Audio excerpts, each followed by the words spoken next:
Yo guys, what's going on? Cliffjumper 1984, Red Rocks, the alcoholic Autobot with that ever so beautiful Natty Ice. Hey, I did a video, it was a week ago, if not 2 weeks ago, about Masters of the Universe, the Cartoon Network newer He-Man series, and how I enjoyed it over the 80s series. When I was taking breaks of that, I was going and watching Masters of the Universe, the 1987 live action film starring Duff Lundgren. Did I say his last name? I think he's a decent actor. Uh, and I want to give my thoughts and opinions because everyone's like, that movie sucks. You know, it's no good. It's, you know, they ruined the series, yada yada. You know, everyone has a bunch of opinions on it.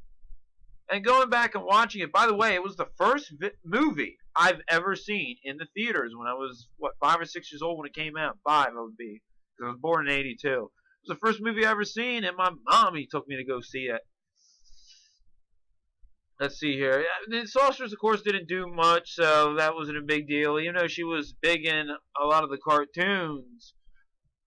Teela didn't have a big role. I don't like her get-up. That was, I mean, it kind of plays on some of, you know, when you look at Eternia, some things are modern but Stone Age-ish, if you kind of get what I'm feeling, because they have like a kingdom and like it's like knights and partially, I guess.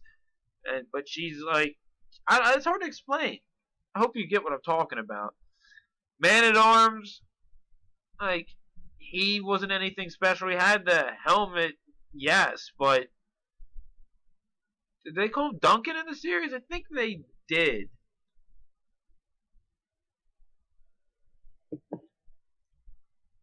Whoever played Evil Lynn, I thought did an awesome job. That was dead on. Beastman was whack. Blade. A couple of those other Goonies that they thrown in there. Like, the regular henchmen were alright, I guess. Skeletor was done, I think, actually pretty damn good. And for the time being, for the budget, the mask that he wore was really good. I really enjoyed it. His outfit was decent, except I think when he had it around his chest, that wasn't too big of a deal. Or the long things here, that just didn't work for me.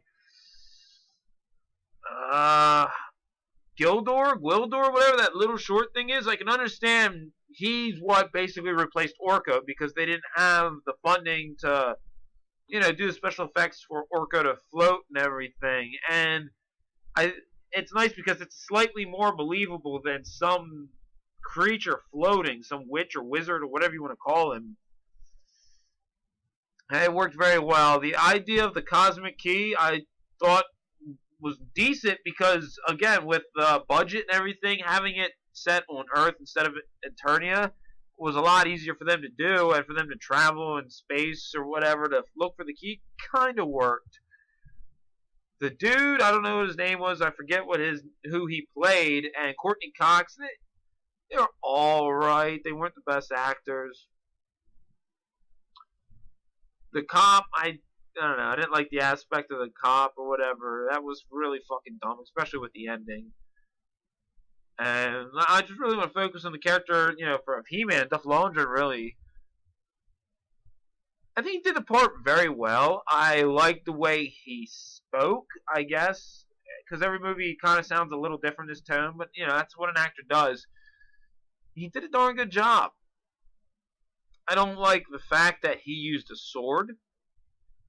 I'm sorry, that he used the gun more and barely used the sword.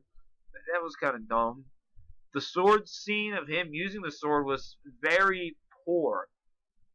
Like, when you look at other movies at the time, I mean, it'd be a few years out, like Conan and stuff like that. Some of the sword play was a lot more intricate, I would think, or a lot more epic than some of the sword play that was in this movie.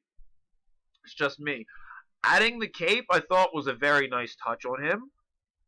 Yeah, you didn't see Prince Adam.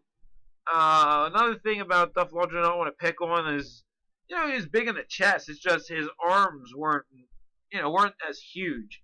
I would expect like more of a muscular arm guy to play the role, but he definitely did it good. You know, no shield. The power sword wasn't a big deal in the movie either, which I would like to see that exploited. And it would be nice to see him use like that battle axe, the dual wielded axe he every once in a while had.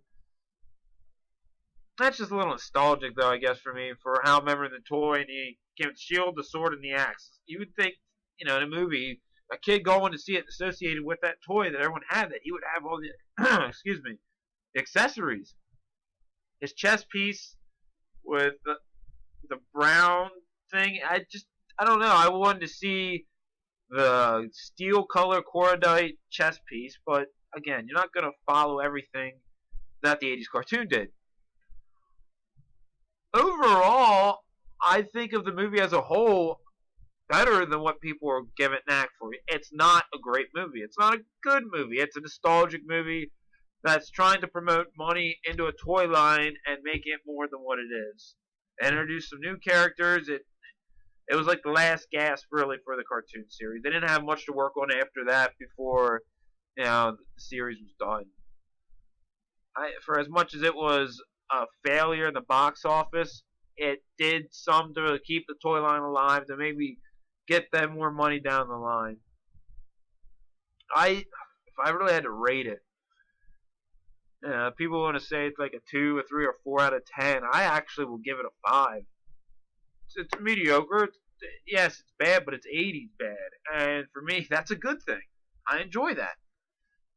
That's just my opinion. If you haven't checked it, maybe go check it out. One other thing about it with He-Man, where it was Battle Cat, and besides the one part where he pushed the statue over, they didn't, show any of his strength of the character. That's really all I have to say before I keep rambling on. What do you think?